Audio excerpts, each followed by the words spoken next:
දැන් අද දවස් පුජ්‍යයේ මේ ඇත්තෝ මේ කොළඹ පෝරුකම් පුජ්‍යයට මං ගච්ඡලා අපරාධ පරීක්ෂණ දෙපාර්තමේන්තුවට මං ගැච්චුවේ මේ කාලෙමෙච්ච මන් දෙනකොට මේ ඇත්තන් මේ රටේ සමාජ මාධ්‍යයක මං ගැච්චනවා මේ ඇත්තන්නේ මේ පරම්පරාවේ සිරිත් පිරිත් භාෂාව සංස්කෘතිය විනාශ තන මන්ද කරන රූප තනක්. ඉතින් මේ ඇත්තෝ ඒ ඇත්තන්ව ඉච්චරෙන් දැනුවත් වෙන මන්තු කෙරුවා මේතන නතර පුජ්‍ය මන්තු කරන්න කියලා. හැබැයි ඒ ඇත්තෝ ඒතන නතර පුජ්‍ය මන්තු කරන්න පොදුයි. ඉතින් ඒ හින්දා අද දවස් පුජ්‍යයේ මේ ඇත්තෝ මේ කොළඹට මං ගැච්චලා මේ පැමිණිල්ලක් මන්තු කෙරුවා. මේ කාලෙමෙච්ච මන්දු වෙනකොට මේ ඇත්තන්නේ පරම්පරාවට මේ ඇත්තන්නේ සංස්කෘතියට භාෂාවට මන්දු වෙලා තිබෙන ඒ හානිය ගැන මේතනේ විධිමත් පරීක්ෂණයක් මන්දු කරලා මේ ඇත්තන්ට ඒ පරම්පරාවට මන්දු වෙච්ච අසාධාරණ ගැන සාධාරණයක් මන්දු කරගන්න බලාපොරොත්තු වෙන තමයි අද දවස් පුජ්‍ය මං ගැච්චුවේ.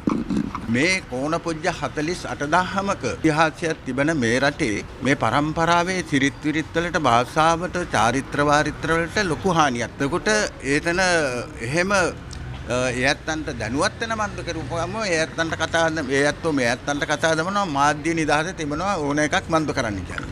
හැබැයි රටක නීතියක් රීතියක් වෙනස් වෙන මන්ද කරන්න අයිතියක් තිබෙනවා. හැබැයි සංස්කෘතියක් වෙනස් වෙන මන්ද කරන්න සංස්කෘතියකට කරහන්න අයිතියක් පොදුයි. ඒකම ආද්‍ය නිදහස නෙවෙයි. ඉතින් ඒ හින්දා තමයි මේ ඇත්තෝ මේතනට සාධාරණයක් බලාපොරොත්තු වෙන අද දවස් පුජ්‍ය මං ගැච්චලා පැමිණිල්ලක් මන්ද කරලා තියෙනවා. ඒ කරන්නේ ඒගොල්ලෝ ඔබතුමාගෙන් ඇහුවලා එහෙම මුකුත් කරන්නේ. එහෙම මේ ඇත්තන්ට කිසිම දැනුවත් කිරීමකින් තොරව තමයි මේතන ඒ ඇත්තෝ මන්ද කරලා තිබෙන්නේ.